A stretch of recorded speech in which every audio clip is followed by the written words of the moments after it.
Ko'pchilikda eski mashinada qog'oz qoqilgan patalar edi. Lekin lipka qoqilgan bo'ladi. Lipka tushib ketgan, yo'q yangilaydigan bo'ladi.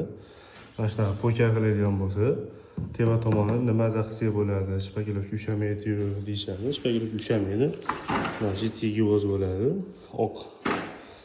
Mana shunda teva tomoniga quyasiz. Past tomoniga po'kalaydi, shpagilovka qilib olasiz.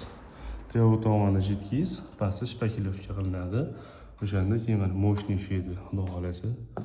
Cho'k ham tushmaydi, unaqa ham bo'ladi. Mana shunda bo'linib qolmaydi keyinchalik ham.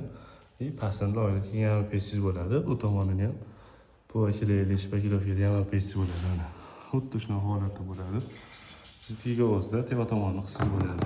Lekin past tomon, devor tomoni jiddiy o'z ushamaydi. Bizda xuddi shunaqa holat bo'lyapti mana. Po'kalaydilar qo'linga, jiddiy o'z.